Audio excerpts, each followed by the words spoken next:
আমাদের গাছের থেকে কাঁঠাল বৃষ্টির জন্য সব টপ টপ করে পড়ে যাচ্ছে, পড়ে ফেটে যাচ্ছে, একটা আমরা খেতে পাচ্ছি না।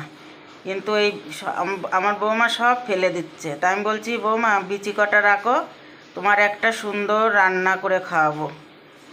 তাই বিচি কটা সব আমি নিয়ে এসেছি, কিছু বিচি নিয়ে এসেছি আর সব ফেলে দিয়েছি।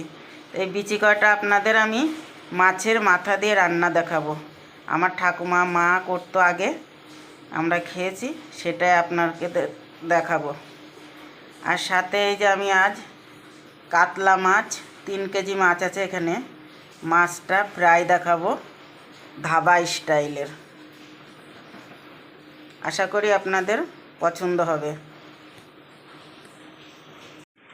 সেই তেলের মধ্যেই আমি 5 ফোড়ন দিয়ে দিচ্ছি, একটা তেজপাতা দিয়ে দিলাম আর 5 ফোড়ন।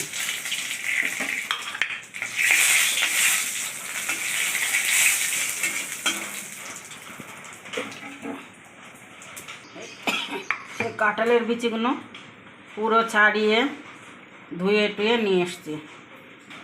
এবার ওই যে 5 ফোড়ন দিলাম ওই তেলের মধ্যে, এটা করে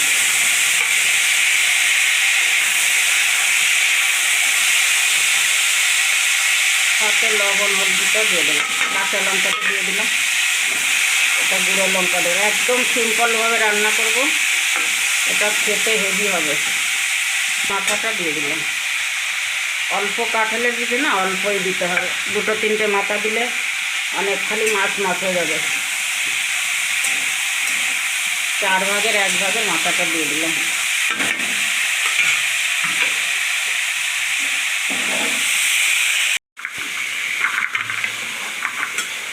কুকারে দিয়ে 4টে সিটি দেবো।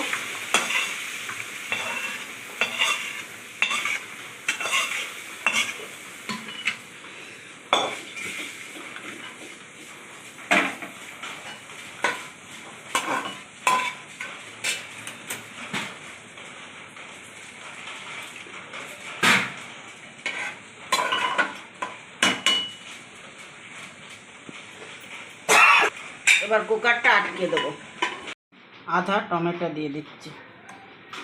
এবার কুকারটা আটকিয়ে বসিয়ে 4টে সিটি মেরে নেব। 4টে সিটি মেরেছি, আর কাঁঠালের আটিটা ভালো গলে গেছে, সাথে মাছের মাথাটাও একদম গলে গেছে। এবার একটু কিছু ধনের পাতা দেবো। একদম সিম্পল তরকারি, খেতে খুব ভালো হয়েছে।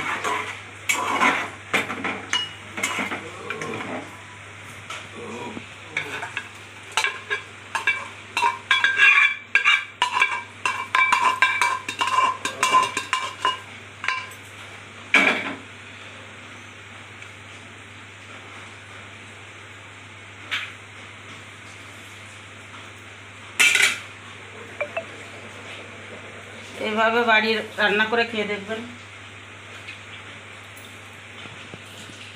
তো আপনাদের যদি রান্নাটা পছন্দ হয়ে থাকে অবশ্যই একবার ঘরে ট্রাই করবেন। আর যদি যারা এখনও সাবস্ক্রাইবটা করেন অবশ্যই সাবস্ক্রাইবটা করবেন। আর ভিডিওটা পছন্দ হলে লাইক শেয়ার কমেন্ট অবশ্যই করে দেবেন। আবার দেখা হবে নতুন একটা ভিডিও নিয়ে। 1 থালা গরম ভাত নেবেন আর এই তরকারিটা নেবেন, দেখবেন খেতে খুব সুন্দর হবে।